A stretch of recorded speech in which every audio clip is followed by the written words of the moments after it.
고린도전서 15장 35절 봉독해 올리겠습니다. 누가 묻기를 죽은 자들이 어떻게 다시 살아나며 어떠한 몸으로 오느냐 하리니. 아멘. 장로교회나 감리교회는 지금도 여전히 모든 예배 시간에, 모든 공예배 시간에 사도신경으로 신앙 고백을 하고 있습니다. 그 신앙 고백 맨 마지막에 마지막 구절이 뭔지 기억하시나요? 네, 이렇게 되어 있습니다. 몸의 부활과 영생을 믿습니다. 그리고 아멘해요. 몸의 부활과 영생을 믿습니다. 근데 날마다 예배할 때마다 암송을 하면서 이 말씀을 믿고 있느냐 하는데 문제가 있습니다. 우리 몸, 영혼이 부활하는 것 말고 몸이 부활하느냐 하는 것입니다. 우리 몸이 죽어서 장사 지낸 바 되고 화장해서 가루가 되어 날려버렸다 할지라도 그 몸이 다시 살아나느냐. 그래서 부활하고 영원히 사는 영생을 믿습니다. 고백을 하면서도 실제로는 믿음의 생활을 못하는 거예요.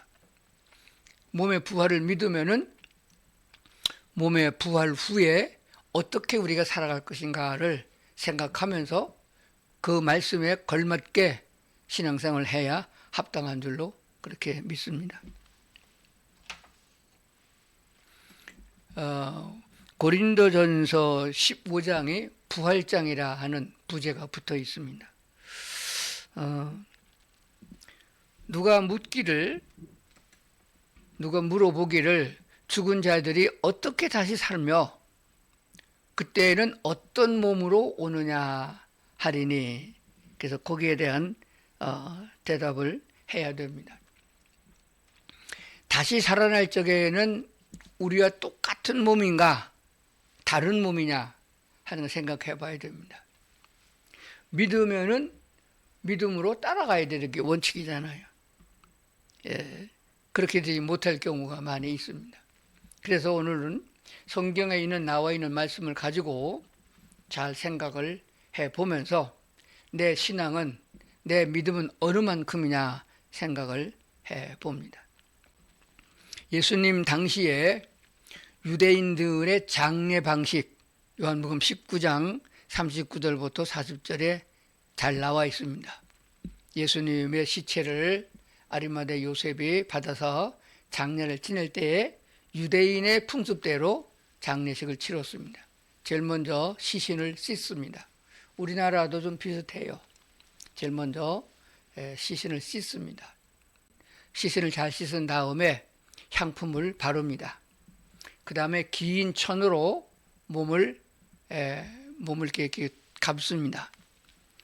한 규빗, 우리나라 센치로 40cm 정도 되는 길이에, 물론 천에 따라서 각각 고을마다 좀 다르지만 대충 한 규빗 되는 넓이로 한 4m, 5m 정도 되는 길을 가지고 발끝에서부터 챙챙 감아서 목까지 감습니다.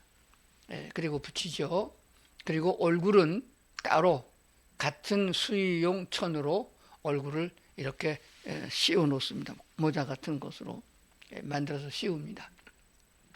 우리나라는 고대는 달랐지만 요 근대에는 3배로 수의를 삼습니다. 유대인들은 그 3배와 종류가 같은 아마라고 하는 배실로 천으로 장례를 치르는데 사용을 합니다. 그것은 우리나라 전통으로 보면은 빨리 썩도록 하는 천이라고 그래요. 나일론이나 비닐 종류로 만든 것은 빨리 안 썩으니까 안 썩으면 안 되는 거예요. 왜 그런가 하면은 우리는 흙으로 지었기 때문에 흙으로 돌아가야 되는데 빨리 돌아가려면은 빨리 썩어야 되는 것입니다. 그래서 빨리 썩도록 하는 제도를 우리나라도 가지고 있는데 아마 우리도 아브라함의 후손이기 때문에 그와 같은 풍습이 있는 줄로 그렇게 합니다. 자, 각자 갖고 있는 성경을 찾아서 요한복음 11장을 펴시길 바랍니다. 자, 나사로가 죽었을 때 예수님이 살려줬어요. 그래서 그 몸이 다시 살아나는 그 내용을 한번 살펴보고 여러분들이 대답을 하시면 되겠습니다. 요한복음 11장 43절을 보겠습니다. 이 말씀을 하시고 큰 소리로 나사로야 나오라 부르시니 죽은 자가 수족을 배로 동인 채로 나오는데 그 얼굴은 수건에 쌓였더라. 예수께서 이르시되 풀어놓아 다니게 하라 하시니라. 이게 무덤 속에 갇혀서 죽었지요. 사흘 만에 예수께서 무덤에 가서 돌문을 옮겨 놓으라 그러시고 돌문을 옮겨 놓으니까 밖에서 예수님이 부르셨어요. 큰 소리로 나사로야 나오너라 그랬어요. 그랬더니까 나사로가 나왔어요. 나오는 방법에 여러분 잘 귀를 기울이시고 눈으로 보시길 바랍니다. 죽은 자가 예수님이 나오라고 그랬으니까 살아서 나올 거 아니겠어요. 살았는데 죽은 자가 수족을 배로 동인 채로 나오는데 발끝서부터 목 있는 데까지 다 창창 감았어요. 그 삼배 아마 실로 짠 그 배옷으로 감았으면은 그 굉장히 질긴 겁니다. 썩지 않아서 굉장히 질긴 거예요. 그 동인 채로 나왔습니다. 어떻게 나왔나요? 걸어 나오지 못했잖아요. 발끝까지 다 쌌는데 어떻게 나와요? 살아서 생명은 있으나 걷지를 못했어요. 머리는 수건으로 손이 묶였으니까 이것도 벗기지 못하고 그렇게 된 거예요. 그래서 여기에 많은 학설이 있습니다. 어떻게 나왔을까? 배로 동인체로 나오는데 이 원문을 보면은 서서 나온 거예요. 들어 누워서 굴러 나온 건 아니에요. 원문은 동인체로 나왔다 그 말은 서서 나왔다는 얘기입니다. 그 오래전 그 중국 야사에 보면은 강시라는 귀신이 있었어요. 손을 이래 가지고 깡충깡충 뛰어다니는 그런 모습이 있었습니다. 예수께서 나사로를 살려 주었어요. 근데 이렇게까지 줬나 보죠. 그러니까 이렇게 깡충깡충 뛰어서 두 발이 묶여도 뛰면 나올 수 있잖아요. 그렇게 나왔다는 설도 있고, 나중에 예수님의 제자들이 또 여자들이 무덤에 가봤을 적에 예수님 시체는 없고 무덤 안에 두 천사가 앉아 있었다고 기록한 것이 있습니다. 아, 그렇구나. 천사가 돌무덤도 열어주고 천사가 그저 배로 동해서 움직이지 못하니까 천사가 이렇게 들어서 밖으로 나오게 했다. 그런 설도 있습니다. 천사는 눈에 우리 보일 때도 있고 안 보일 때도 있잖아요. 아마 그 설이 제일 맞는 것 같아요. 그리고 그 다음에 뭐가 나오나 하면은 그 얼굴은 수건에 쌓였더라. 예수께서 풀어놓아 다니게 하라. 그래서 예수께서 제자 그때 그 나사로의 무덤에 같이 갔던 나사로의 가족들 친척들이 따라왔을 거 아니겠어요? 그들에게 풀어놓아서 다니게 하라. 풀어놓아서 다니게 된 거예요. 이게 죽었다가 살아난 사람의 모습입니다. 왜 이 말씀을 제가 드리냐 그러면은 예수님이 부활한 것과 나사로가 살아난 것과는 다릅니다. 나사로의 살아난 것은 소생이라 그렇게 말합니다. 생명이 돌아와서 소생했다 그런 뜻이고, 예수님의 부활은 그냥 진짜 부활이에요. 부활체로 살아난 것이다. 우리가 죽었던 우리 몸이 다시 살아날 적에는 어떤 몸이 되겠냐라고 물었을 적에 예수님의 부활을 생각해 보면 대답이 나옵니다. 자, 요한복음 20장 6절부터 예수님이 살아난 무덤의 모습을 처음 본 베드로의 얘기가 나옵니다. 요한복음 20장 6절을 봅니다. 시몬 베드로는 따라와서 무덤에 들어가 보니 세마포가 놓였고 또 그 머리를 쌌던 수건은 세마포와 함께 놓이지 않고 딴 곳에 쌌던 대로 놓였더라. 그때야 무덤에 먼저 갔던 그 다른 제자들도 들어가 보고 믿더라. 뭘 믿었어요? 들어가 보고 믿더라? 시체가 없었잖아요. 다시 살아났었음을 믿은 거예요. 뭘 보고 믿었나요? 자, 본 게 뭐예요? 나사로가 죽었다가 살아나올 적에는 수족을 배로 동인체로 나왔는데 예수님이 부활했을 적에 무덤에는 빈 무덤이었어요. 예수님은 없었어요. 그리고 뭐가 남았었느냐? 첫째, 무덤에 들어가 보니 세마포가 놓여 있고, 이 놓였다고 하는 헬라 원문은 이렇게 쌌는데 그게 흐트러지지 않고 그대로 누워있던 상태로 둥글둥글한 모습이 그냥 있었다 그 말입니다. 그리고 여기에 이제 이거 쌌던 거하고 머리 수건은 별개로 돼 있잖아요. 그게 보니까 머리를 쌌던 수건은 세마포와 함께 놓이지 않고 딴 곳에 쌌던 대로 놓였더라. 어떤 의미인가요? 세마포가 이렇게 쌌으나 예수님의 부활하신 모습은 우리 육체와 같지만 또 다른 모습이었어요. 구속한 것에서 제한될 수 없는 몸이세요.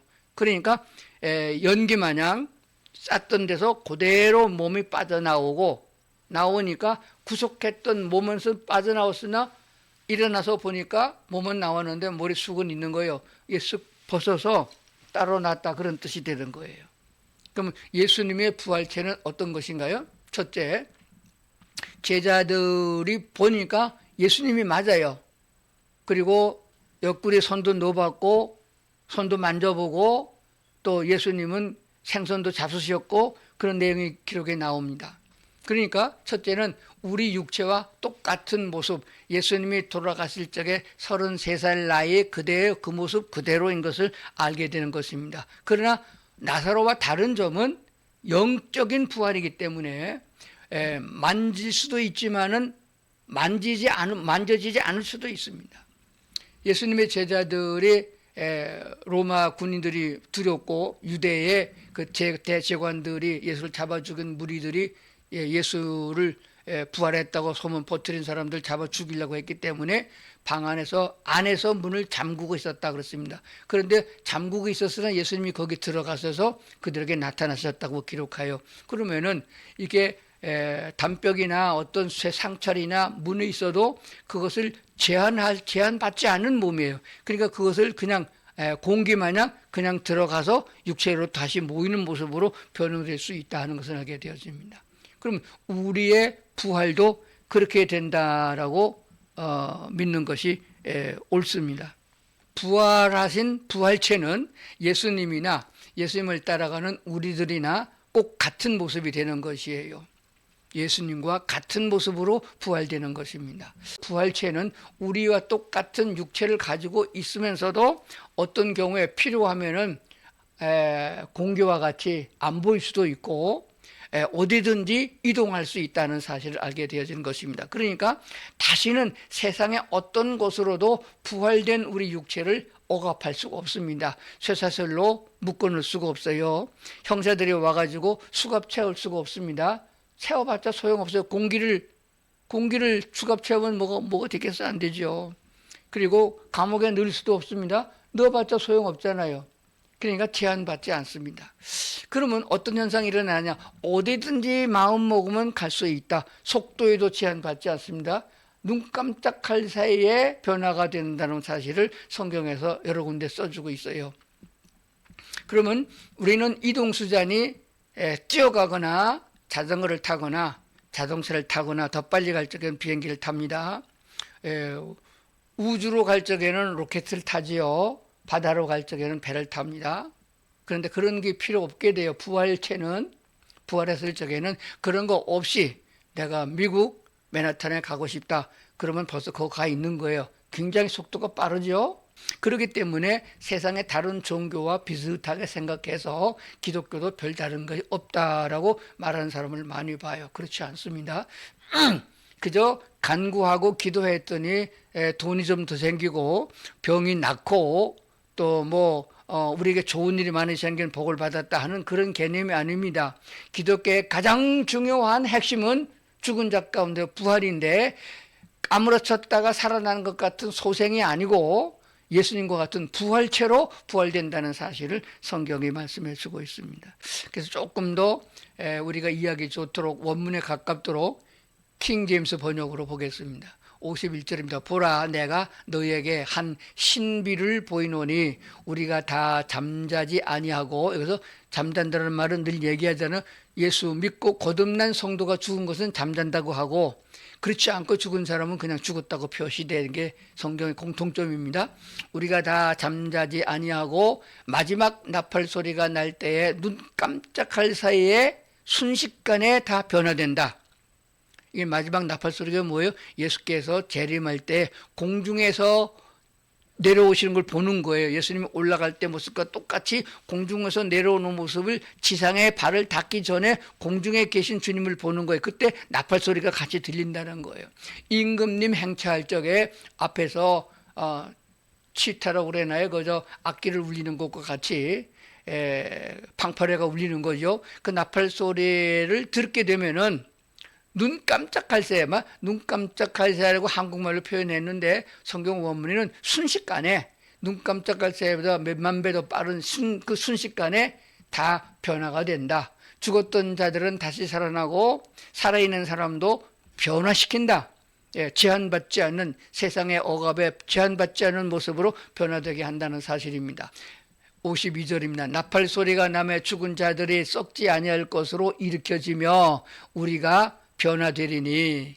53절, 이는 이 썩을 것이 반드시 썩지 아니함을 입고 이 죽을 것이 반드시 죽지 아니함을 입을 것이기 때문입니다.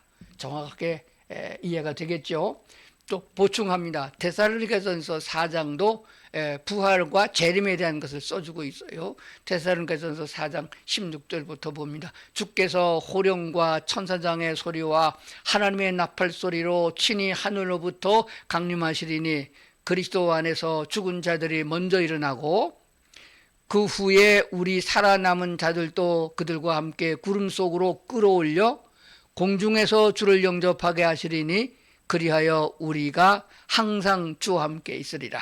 이렇게 말씀해 주고 있습니다. 그러니까 죽은 자들이 먼저 일어나고 살아남은 자들도 변화를 받아 구름 속으로 끌어올려진다. 누가?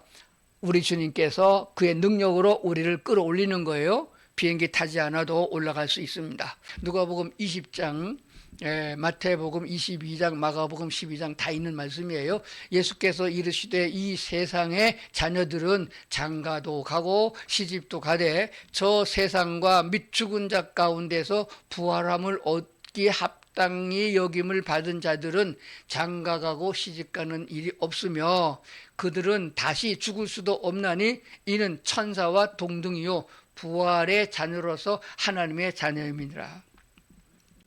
자, 그러므로 부활됐을 적에는 부활한 사람들이 육체를 가지고 있기 때문에 알아보는 거예요. 아, 저 양반 서울 강동구 살던 사람 아니야? 아, 저 사람 전에 내가 다던 교회 사람 아니야? 이렇게 알아볼 수 있다는 거예요. 제자들도 예수님 알아봤잖아요. 알아볼 수 있으나 부활체이기 때문에 그런 옛날 감정은 없다. 육적인 감정은 없다. 저는 내 원수였는데 내가 저 사람 내 짝사랑하던 여자인데 그렇게 인간적인 육체적인 감정은 없고 눈으로 봐서 알아볼 수 있고 그런 다음에는 새로운 부활체의 삶으로 새로운 세상을 살게 된다 하는 성경의 말씀을 드는 것입니다. 그러면 더 쉽게 말씀 들으면은 이는 천사와 동등이다. 천사와 같다. 부활한 예수님이나 영이잖아요.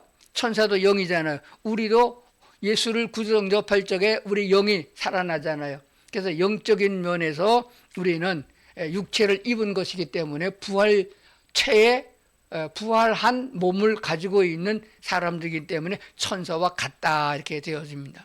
천사 그러면 성경에 많이 등장합니다. 구약에도 나오고 신약에도 나와요. 아브라함이 나무꾼에서 쉬고 있는데 저쪽에 멀리서부터 어떤 남자들이 걸어오는 거예요. 그 나그네란 말입니다. 유대인들은 나그네를 대접하기를 정말 가족같이 대접을 하는 그런 풍습이 있잖아요. 또 하나님의 말씀도 나그네를 잘 섬기라 했기 때문이죠. 그래서 그 나그네를 그 나무 그늘에 의자에 앉게 하시고 먼 길에 오시느라고 수고하셨습니다. 우리 집을 지나가시니 지나가지 말고 여기 계십시오. 그래서 물을 떠다가 발을 씻게 하시고 손도 씻게 하고 그리고 잠시 쉬시면은 먹을 걸 드리겠습니다. 그래서 양을 잡아서 얼른 요리를 해가지고 대접을 해서 그들이 잡수시고 떠날 때 너무 고맙게 대접을 받았으니까 얘기를 한 거예요. 아브라함이 물었죠. 어디로 가십니까? 저 소돔 성으로 간다. 그 도성에 죄악이 가득해가지고 그들을 멸하러 가기 전에 한번 확인하러 가는 중이다. 그 도성에 의인이 혹시 있으면 아주 멸하면 안 되니까 그래서 간다 그랬습니다. 그 아브라함이 생각해보면 자기 조카 롯이 거기 산단 말이에요. 그래서 여러 가지 얘기가 나오는 게 나와요. 거기 보면은 아브라함이 그 천사의 모습을 사람으로 봤잖아요. 음식도 대접하고 잡수셨잖아요. 그럼 우리가 부활됐을 적에 눈에 보일 때도 있지만은 안 보일 때도 있다 그런 말이 되어집니다. 그 천사와 똑같다 그런 얘기가 돼요. 그러면 얼마나 신기하고 얼마나 멋있겠어요. 그러면 부활한 우리 몸이 천사와 동등이고 부활의 자녀로서 하나님의 자녀다 했습니다.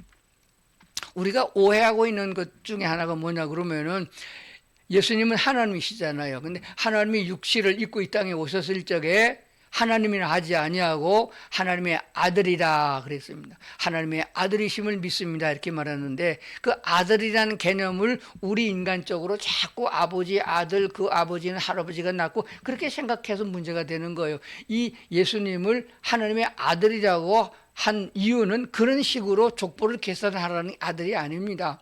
신의 아들이면 신이에요. 돼지가 아들을 낳으면 돼지라고 그러잖아요. 똑같은 이치예요. 사람이 낳으면 사람이라고 그러고 여우가 낳으면 여우라고 그러잖아요. 하나님은 신이니까 하나님의 아들이면 아들도 신이잖아요. 하나님과 똑같다 그런 뜻이 되어져요. 그런데 신은 결혼하지 않습니다. 어떤 신이고 결혼하지 않아요. 귀신도 결혼하지 않고 악령도 결혼하지 않고 하나님도 결혼하지 않습니다. 왜? 결혼할 필요가 없어요. 안 죽으니까. 공교와 같은 모습으로 변형되기도 하고 육체를 가지게 돼도 변형되어지고 세상에 어떤 것을 제한받지 않고 간다 그 말입니다. 그러면은 총으로 쏴도 죽지 아니하고 비행기나 교통수단이 없어도 어디든지 갈 수가 있고 독가스를 품어내도 거기에 제한받지 않는 거기에 제한 영향을 받지 않은 그런 몸이 되면 얼마나 좋겠어요.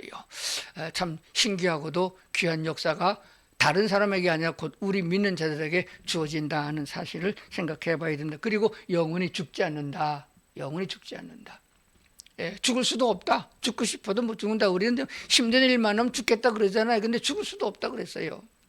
그러면은 변화되어져서 부활되어져서 영원히 살면 얼마나 좋겠느냐 하는 것입니다. 우리가 어떤 몸으로 다시 살아나느냐 하는 궁금증이 있을 적에 예수님은 이렇게 대답을 하셔서 세상 사람들과는 달리 죽지 않고 영원히 사는 그러므로 결혼해서 아들을 낳고 그 자식들 때문에 속썩이는 거 그런 거 없다 하는 것을 말씀해 주고 있습니다. 그러므로 영원히 사시는 하나님과 더불어 구원받은 성도들이 온 세계 사람이 같은 마음을 가지고 악한 것이 없고 다 하나님의 성품을 닮은 사람들로 영원히 살면 얼마나 좋은 세상이 되고 그야말로 낙원이 되겠는가 생각을 해보는 것입니다. 결론입니다. 나사로가 죽었다가 살아난 소생과 예수님이 부활하신 부활은 다르다. 어떻게 다르죠? 사람과 똑같은 모습으로 보일 때도 있고 만질 수도 있으나 먹을 수도 있으나 그렇게 안아줄 수도 있으나 또 경우에 따라서는 공기 속에 묻히는 것처럼 보이지도 않고 만져지지도 않는 모습으로 되어진다 하는 사실을 성경에 말씀해 주고 있습니다. 이렇게 부활되어지는 것은 우리에게 있는 것이 아니고 흙 한 주머에다가 생기를 불어넣어서 처음 사람 아담을 만든 것 같이 아담을 잠들게 하고 거기서 하와를 만들어낸 것 같은 하나님의 능력입니다. 말씀으로 천지를 창조하시고 말씀으로 모든 것들을 만드신 처음 만든 하나님의 능력, 그러므로 하나님의 절대적인 능력으로 이루어지는 것이다. 어떻게라는 질문을 하는 건 어리석은 것이에요. 하나님은 절대적인 능력이다 하는 것입니다. 부활은 그냥 부활이 아니고 그냥 살려놔서 그냥 너는 뭐 충청도에 살아라 나는 전라도에 산다 그런 게 아니에요. 천년왕국을 지나서는 모두가 하나님 나라의 영원한 천국으로 올라가게 되는 것입니다. 그러므로 영생으로 부활하는 것입니다. 영생으로 부활하는 것이다. 그래서 그러면은 예수를 안 믿는 사람들은 마지막에 어떻게 했냐? 그 사람들은 지옥 갈 몸으로 부활하는 거예요. 그러니까 부활은 다 하는 겁니다. 영생으로 부활. 그러니까 죽음으로 부활, 지옥으로 부활이 아니고 천국으로 부활되는 것이 우리 그리스도 예수를 믿음으로만 된다 하는 것을 알게 되어진 겁니다. 그리고 세 번째는 부활은 영생의 증거가 되는 것입니다. 영원히 사는 생명을 주기 위하여 부활되게 하는 거거든요.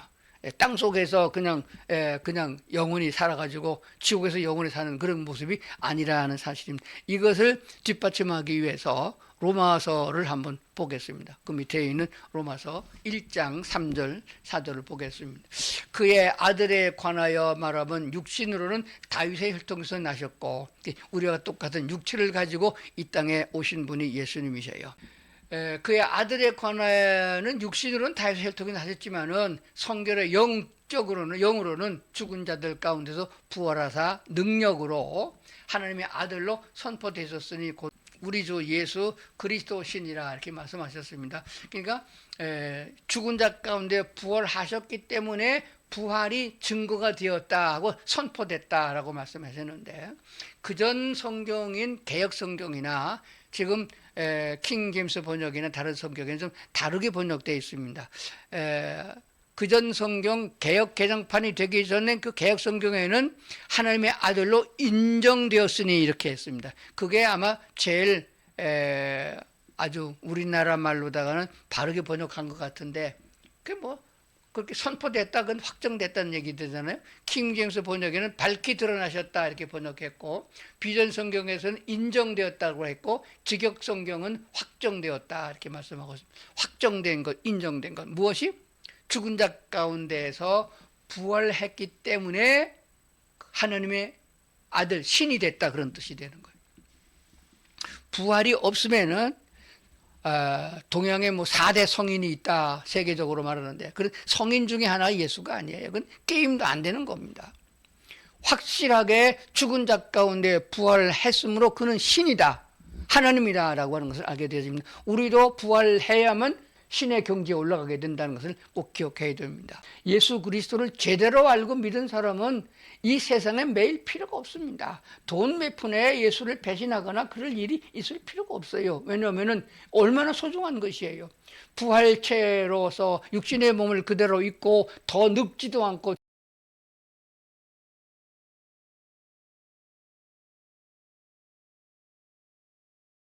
그 후에는 지옥을 가지 않고 천국으로 옮겨진다는 이 소망을 우리에게 주시지 않았어요. 이게 확실하게 믿어지는 사람이 지지하게 예수를 믿는 게 아니라 항상 기뻐하고 그래서 항상 기도하고 찬송하며 사는 그리스도인이 될 줄로 믿는 것입니다. 오늘 말씀을 들은 온 성도들이 이 귀한 믿음으로 정말로 기뻐하고 감사하고 즐겁게 찬양하면서 남은 생애를 살아가는 성도들 다 될 수 있기를 주의 이름으로 축원합니다.